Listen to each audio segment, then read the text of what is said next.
तारीख थी 4 जुलाई, शाम के करीब 4:45 बजे। एक 12 साल की मासूम बच्ची अपने घर से बाहर निकलती है। उसके हाथ में कुछ पैसे थे। वो जा रही थी अपने दोस्त के बर्थडे के लिए कुछ गिफ्ट खरीदने, लेकिन उसे बिल्कुल भी अंदाजा नहीं था कि 4 इंसान के रूप में छुपे हुए हैवान उसका घात लगाकर इंतजार कर रहे हैं। वो 4 लोग इसी समय का इंतजार कर रहे थे कि कब वो लड़की अकेली होगी और वो लोग अपने काम को अंजाम दे पाएंगे। इसके अगले दिन यानी कि 5 जुलाई के सुबह को तालाब में एक बोरी मिलती है जिसके अंदर इस मासूम बच्ची की लाश थी। पोस्टमार्टम रिपोर्ट से पता चला इन 4 हैवान ने पहले तो उसके साथ दरिया की, उसके बाद बड़ी ही बेरहमी से उसे बोरी में बंद करके तालाब में किया। यहाँ तक कि जब उसे तालाब में फेंका गया तब उसकी सांस चल रही थी। आखिर वो 4 लोग कौन थे और उन लोगों ने इस मासूम सी मुस्लिम बच्ची के साथ ऐसा काम क्यों किया? चलिए आज के इस वीडियो में पूरे विस्तार से जानते हैं। सीसीटीवी कैमरे की सुई जैसे ही शाम के 4:42 पर पहुंचती है, फुटेज में एक आदमी नजर आता है। उसने टी शर्ट पहनी थी और सिर पर नीले रंग की कैप। वो बिना कोई आवाज किए बिल्कुल एक शिकारी की तरह उस बच्ची के पीछे चलने लगता है। ठीक 2 मिनट बाद यानी 4:44 पर वो आदमी उस मासूम को रोक लेता है। वो उसे कुछ समझाता है और हाथ से इशारा करता है और बहुत ही चालाकी से उसे अपनी बातों में फंसाकर एक सुनसान रास्ते की तरफ चलने लगता है। ये उस मासूम की जिंदगी का आखिरी सीसीटीवी फुटेज था। अगले दिन सुबह ठीक 9 बजे उसी इलाके के एक पुराने और काई से ढके हुए तालाब के पास लोगों का हुजूम इकट्ठा हो जाता है। पानी के बीचों बीच एक आदमी खड़ा था जिसके माथे पर पट्टी बंधी थी। वो रोते हुए पुलिस को तालाब के गहरे पानी की तरफ इशारा कर रहा था। जब पुलिस ने पानी के अंदर सर्च ऑपरेशन शुरू किया तो जो सच सामने आया उसने पूरे देश को झकझोर कर रख दिया। इस खौफनाक वारदात के पीछे की सच्चाई को समझने के लिए हमें उन किरदारों से मिलना होगा जिनकी जिंदगी इस हादसे से पहले बहुत ही खूबसूरत थी। बारुईपुर के इस छोटे से मोहल्ले में वो 12 साल की बच्ची अपने माता पिता और भाई के साथ रहती थी। वो 7वीं क्लास की स्टूडेंट थी। पढ़ाई में बहुत ही होशियार और पूरे मोहल्ले की चहेती। पड़ोसी के लोग बताते हैं कि वो इतनी हंसमुख थी कि जब भी गली से गुजरती हर किसी के चेहरे पर मुस्कान आ जाती थी। उसका परिवार बहुत ही सीधा साधा था। उसके पिताजी बहुत ही मेहनती थे और बहुत ही अच्छे से अपना घर चलाते थे। वो अपनी लाडली बेटी की हर छोटी बड़ी ख्वाहिश को पूरा करते थे। बच्ची का बड़ा भाई भी उससे बहुत प्यार करता था। उस दिन यानी 4 जुलाई को उनकी बेटी की एक सहेली का जन्मदिन था। दोपहर से ही वो बच्ची अपनी मम्मी से कह रही थी कि उसे बर्थडे पार्टी के लिए एक बहुत ही सुंदर सा गिफ्ट खरीदना है।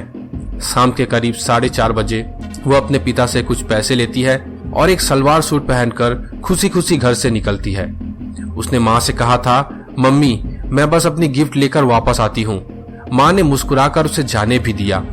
लेकिन घर से कुछ ही दूर पर रहने वाला एक पड़ोसी जिसका नाम था प्रभास मंडल, उस मासूम पर काफी समय से वो नजर रखे हुए था। प्रभास उसी इलाके का रहने वाला था, इसलिए बच्ची और उसका परिवार उस पर आसानी से विश्वास कर लेते थे। किसी को अंदाजा भी नहीं था कि प्रभास के दिमाग में कितनी गहरी और भयानक साजिश चल रही थी। प्रभास का एक दोस्त था जिसका नाम था आनंद सरदार। नीली कैप पहने जो आदमी सीसीटीवी फुटेज में दिखाई दे रहा है ये वही है, यानी कि आनंद सरदार ही है। ये दोनों इसके और 2 साथी यानी कि 4 लोगों ने मिलकर एक ऐसा प्लान बनाया था जिसे सुनकर किसी का भी खून खौल जाए। शाम के करीब 4:42 पर जब वो बच्ची मार्केट की तरफ जा रही थी तब आनंद सरदार उसके पीछे लग जाता है। जैसे ही बच्ची मुख्य सड़क से थोड़ा आगे निकलती है, प्रभास मंडल उसे रास्ते में रोक लेता है। प्रभास को देखकर बच्ची रुक जाती है क्योंकि वो उसका पड़ोसी था। प्रभास बहुत ही नॉर्मल तरीके से उससे कहता है, अरे बेटा तुम्हारे पापा ने मुझे भेजा है। वो आगे रेलवे लाइन के पास खड़े हैं, वो तुम्हें वहां बुला रहे हैं। मासूम बच्ची बिल्कुल इनोसेंट थी। उसे पड़ोसी की बात पर जरा सा भी शक नहीं हुआ। वो प्रभास के साथ चलने को तैयार हो जाती है। प्रभास उसे लेकर आगे बढ़ता है और ठीक 4:44 पर वो उस बच्ची को आनंद सरदार के हवाले कर देता है। आनंद उसे बहला फुसलाकर रेलवे ट्रैक की तरफ ले जाने लगता है। ये पूरा मंजर पास में लगे एक दुकान की सीसीटीवी कैमरे में कैद हो रहा था। आनंद उस बच्ची को लेकर सूर्यपुर रेलवे ट्रैक को पार करता है। जैसे जैसे रास्ता सुनसान हो रहा था, बच्ची को थोड़ी घबराहट होने लगती है। वो पूछती है, अंकल पापा कहाँ हैं? हम इतनी दूर क्यों जा रहे हैं? लेकिन आनंद उसे लगातार झूठ बोलता रहता है कि बस थोड़ा आगे ही तुम्हारे पापा खड़े हैं। धीरे धीरे वो बच्ची को आबादी से दूर एक बड़े से सुनसान बगीचे की तरफ ले जाता है, जहाँ घने पेड़ और झाड़ियां थी। वहाँ पहले से ही आनंद के कुछ और दोस्त मौजूद थे। जैसे ही बच्ची वहाँ पहुँचती है और उसे अपने पिता कहीं नजर नहीं आते, वो जोर जोर से रोने लगती है। लेकिन उन हैवानों के सिर पर तो खून सवार था। आनंद और उसके साथियों ने मिलकर उस मासूम बच्ची को जबरदस्ती पकड़ लिया और उसके हाथ पैर बांध दिए। उधर शाम ढल चुकी थी। 7 बज गए, फिर 8, लेकिन बच्ची घर वापस नहीं लौटी। बच्ची की माँ का दिल किसी अनहोनी की आशंका से घबराने लगा। भाई ने सहेली के घर फोन किया तो पता चला कि वो तो वहां पहुंची ही नहीं। अब पूरे परिवार के होश उड़ चुके थे। पिता और भाई तुरंत घर से बाहर निकले और आसपास के दुकानों और गलियों में ढूंढने लगे। रात के करीब 8:30 बजे घबराए हुए परिजन नजदीकी पुलिस चौकी पहुंचे। उन्होंने पुलिसकर्मियों को पूरी बात बताई और गुहार लगाई कि उनकी 12 साल की बच्ची गायब है। लेकिन पुलिस का रवैया बेहद ठंडा था। उन्होंने इस मामले को सीरियसली नहीं लिया और तुरंत एक्शन लेने के बजाय परिजनों से कहा, सुबह तक आ जाएगी, तुम लोग खुद जाकर ढूंढो। पुलिस की इस लापरवाही ने उस परिवार को पूरी तरह से लाचार बना दिया। पूरी रात वो बेबस परिवार, उनके रिश्तेदार और कुछ पड़ोसी टॉर्च लेकर झाड़ियों में, सुनसान रास्तों पर, हर जगह पर तलाश करते रहे और अपनी लाडली को पुकारते रहे। लेकिन रात के सन्नाटे में उनकी आवाजें सिर्फ गूंज ही रही थी। किसी को नहीं पता था कि उस वक्त उसी घने बगीचे के पीछे क्या खौफनाक मंजर चल रहा था। उन अपराधियों ने बच्ची के रोने और चिल्लाने की आवाज को दबाने के लिए हर मुमकिन कोशिश की। जब बच्ची ने चिल्लाना शुरू किया तो प्रभास, आनंद और बाकी 2 लोगों ने मुंह को बंद करने के लिए उस पर अपना पैर रख दिया ताकि उसकी आवाज बाहर ना जा सके। वो पूरी रात उस मासूम के लिए किसी नर्क से कम नहीं था। जब पूरी रात पुलिस ने कोई मदद नहीं की तो 5 जुलाई की सुबह होते ही पीड़ित परिवार और मोहल्ले के लोगों ने खुद ही जांच करने का फैसला किया। वो उस रास्ते पर गए जहां से बच्ची गिफ्ट खरीदने के लिए निकली थी।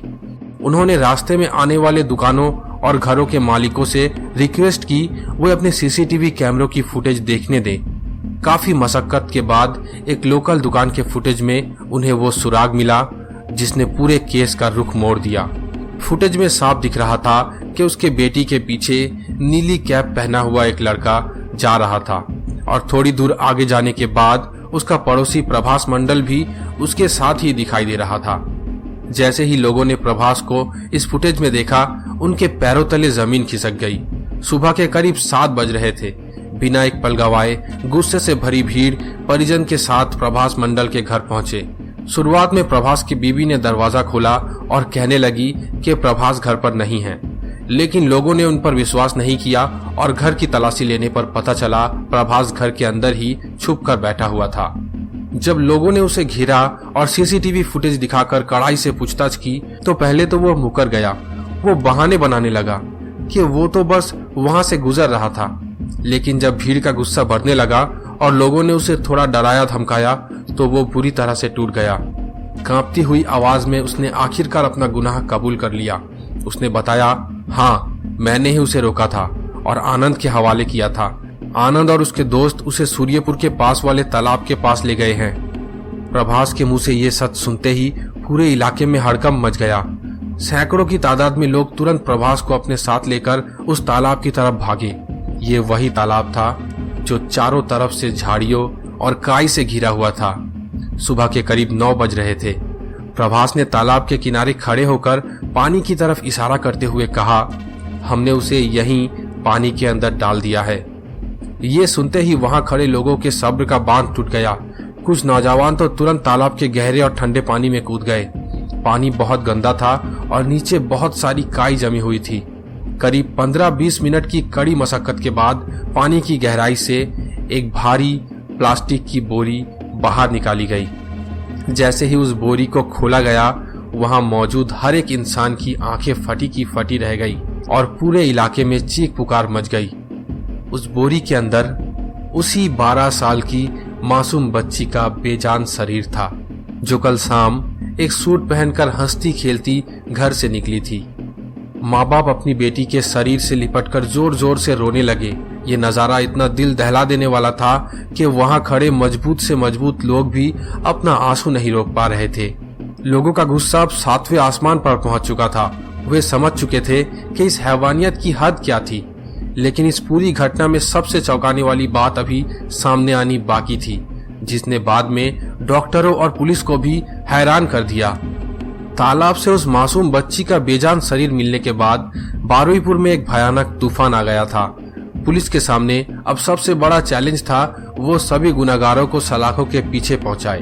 पुलिस ने जब आरोपी प्रभास मंडल को हिरासत में लिया तो उसने इस खौफनाक साजिश में शामिल बाकी चारों के नाम उगल दिए।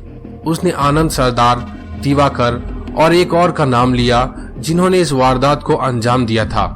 पुलिस ने तुरंत दिवाकर और आनंद सरदार को हिरासत में लिया, लेकिन कहानी में एक ऐसा चौंकाने वाला मोड़ आया जिसने पुलिस की नींद उड़ा दी।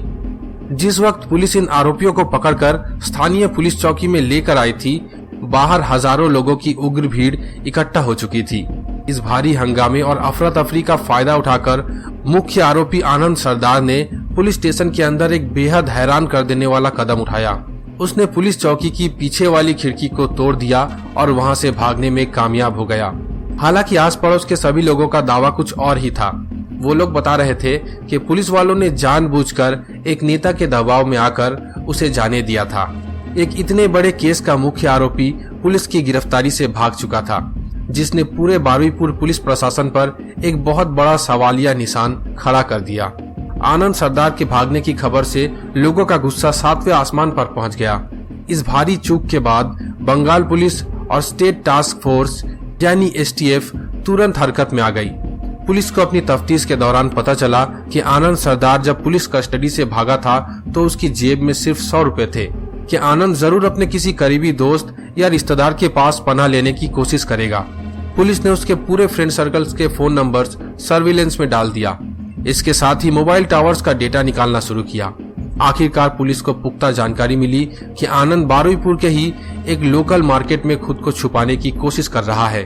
पुलिस की स्पेशल टीम ने उस मार्केट को चारों तरफ से घेर लिया और आनंद सरदार को दोबारा गिरफ्तार कर लिया। आनंद सरदार की दोबारा गिरफ्तारी के बाद डॉक्टरों की एक टीम इस केस की सबसे चौंकाने वाली पोस्टमार्टम रिपोर्ट तैयार कर रही थी। जब इस रिपोर्ट के कुछ हिस्से बाहर आए तो उसने पूरे मेडिकल स्टाफ को भी अंदर तक हिलाकर रख दिया। डॉक्टरों ने अपनी जांच में पाया कि बच्ची के शरीर पर गंभीर चोटों और संघर्ष के निशान थे, लेकिन पोस्टमार्टम रिपोर्ट का जो सबसे दर्दनाक पहलू था वो कुछ और ही था। डॉक्टरों ने पाया कि बच्ची के फेफड़ों और पेट के अंदर भारी मात्रा में तालाब का गंदा पानी भरा हुआ था। मेडिकल साइंस के मुताबिक फेफड़ों में पानी तभी भरता है जब कोई इंसान जीवित अवस्था में पानी के अंदर जाता है और सांस लेने की कोशिश करता है। इसका सीधा और बेहद डरावना मतलब ये था कि जब उन अपराधियों ने इस बच्ची को प्लास्टिक की बोरी में बंद करके तालाब के गहरे पानी में फेंका था, तब उस मासूम की सांसें चल रही थी, वो जिंदा थी। उन बेरहम अपराधियों ने यह सुनिश्चित करने की कोशिश भी नहीं की कि वो जीवित है या नहीं, बस अपने गुनाह को छुपाने के लिए उसे जिंदा ही उस गंदे पानी में डूबने के लिए फेंक दिया। इस खुलासे ने लोगों के दिलों में एक ऐसी आग लगा दी जिसे काबू करना किसी के बस में नहीं था। इस पूरी घटना के बीच एक और नाम सामने आ रहा था, इंद्रजीत टांटी। स्थानीय लोगों का आरोप था इंद्रजीत टांटी भी इस पूरी वारदात में शामिल था। आसपास के सभी लोगों ने जिस तरह से बाकी 3 अपराधियों को ढूंढ निकाला था, उसी तरह से उन्होंने इंद्रजीत को भी ढूंढ निकाला था। यहाँ तक कि पुलिस ने भी इंद्रजीत टांटी को अरेस्ट कर लिया था। लेकिन कुछ ही समय बाद ही एक अजीब सी घटना घट जाती है। यहाँ के एक लोकल बीजेपी नेता शांतनु मंडल ने इंद्रजीत टांटी को पुलिस की पकड़ से बचा लिया। इंद्रजीत के ऊपर बिना कोई इन्वेस्टिगेशन किए सिर्फ एक नेता की बातों में उसे छोड़ देने पर स्थानीय लोग बहुत गुस्सा हो जाते हैं। एक दिन जब इंद्रजीत टांटी इलाके में दिखाई दिया तो सैकड़ों लोगों की उग्र भीड़ ने उसे घेर लिया। भीड़ ने इंद्रजीत को पकड़कर बेहद बुरी तरह से पीटना शुरू कर दिया। जब तक पुलिस बल वहां पहुंचता तब तक बहुत देर हो चुकी थी। गंभीर रूप से घायल इंद्रजीत ने दम तोड़ दिया था। भीड़ के हाथों आरोपी की इस तरह मौत ने इस केस को एक बेहद ही पेचीदा मोड़ पर लेकर खड़ा कर दिया था। बारुईपुर की इस घटना ने देखते ही देखते पूरे पश्चिम बंगाल में एक बहुत ही बड़ा कानून व्यवस्था का संकट खड़ा कर दिया। मासूम बच्ची की दर्दनाक मौत और उसके बाद भीड़ द्वारा एक आरोपी की पीट पीट कर की गई हत्या ने पूरे राज्य में तहलका मचा दिया। स्थानीय लोगों ने पुलिस की लापरवाही के खिलाफ सड़कों पर उतरकर हिंसक प्रदर्शन शुरू कर दिए। गुस्साए लोगों ने बारुईपुर के मुख्य रास्तों पर बड़े बड़े टायर जलाकर चक्का जाम कर दिया। जब पुलिस की गाड़ियां जाम खुलवाने के लिए मौके पर पहुंची तो भीड़ ने उन्हें भी भगा दिया। ये मामला जल्द ही एक बेहद हाई प्रोफाइल राजनीतिक रंग ले गया।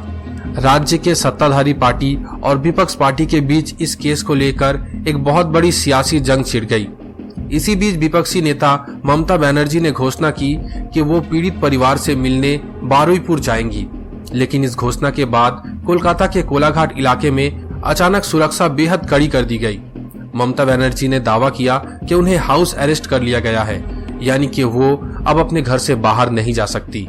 दूसरी तरफ राज्य के मुख्यमंत्री शुवेंदु अधिकारी ने पीड़ित बच्ची के पिता से फोन पर बात की और उन्हें भरोसा दिलाया कि इस मामले की जांच फास्ट ट्रैक कोर्ट में चलाया जाएगा। इस केस के मुख्य अपराधियों में से एक प्रभास मंडल, जो सबसे पहले पकड़ा गया था और जिसके जरिए बाकी सभी अपराधियों को पकड़ा गया था, उसका 7 जुलाई को पुलिस के द्वारा इनकाउंटर कर दिया गया। जब उसकी मौत की खबर उसके परिवार वालों यानी उसकी मां और उसकी बीवी को पता चली तो उसके बीवी ने कह दिया कि उसका चरित्र पहले से ही खराब था। पत्रकारों ने जब उसकी मां से पूछा कि उसके बेटे की मौत की खबर सुन के उन्हें क्या महसूस हो रहा है, तो उन्होंने कहा उनके बेटे के साथ जो हुआ है वो बिल्कुल सही हुआ है।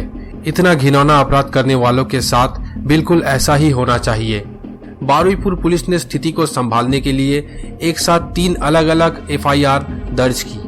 पहली FIR बच्ची को किडनैप और मर्डर के मामले में, दूसरी FIR भीड़ द्वारा आरोपी इंद्रजीत टांटी को पीट पीट कर हत्या करने के मामले में और तीसरी FIR सरकारी काम में बाधा डालने और पुलिस टीम को भगाने वाले प्रदर्शनकारियों के खिलाफ की गई। मुख्यमंत्री शुवेंदु अधिकारी ने साफ कह दिया कि इंद्रजीत को जिन लोगों ने मारा है उनके खिलाफ कड़ा से कड़ा एक्शन लिया जाएगा और इस मामले में गिरफ्तार करने के लिए 200 लोगों का नाम भी दर्ज हो चुका है और आगे भी लोगों का नाम दर्ज होने वाला है। इस केस ने भारत के कड़े कानूनों, खासकर पॉक्सो एक्ट की भूमिका को एक बार फिर से देश के सामने लाकर खड़ा कर दिया। साल 2019 में इस कानून में एक बेहद महत्वपूर्ण बदलाव किया गया, जिसके तहत 16 साल से कम उम्र के बच्चियों के साथ होने वाले गंभीर अपराध के दोषियों के लिए सीधे मौत की सजा यानी कि फांसी का प्रावधान सुनिश्चित किया गया। लेकिन इस बेहद मजबूत कानून के बावजूद हमारे समाज में अपराधियों के हौसले बुलंद है। बारुईपुर के इस केस ने हमें ये सोचने पर मजबूर कर दिया कि सिर्फ कड़े कानून बना देना ही काफी नहीं है, बल्कि उनका सही समय पर और बिना किसी राजनीतिक दबाव के लागू होना भी बेहद जरूरी है। दोस्तों, आज के इस केस के बारे में और हमारे कानून व्यवस्था के बारे में आप लोग क्या कहना चाहते हैं, हमें कमेंट करके जरूर बताएं और अपने सभी परिजनों के साथ इस वीडियो को शेयर करें ताकि वो भी सतर्क रह सके। ऐसे ही क्राइम वीडियोस के लिए हमारे चैनल को भी सब्सक्राइब करें। मिलते हैं एक और नई एपिसोड में।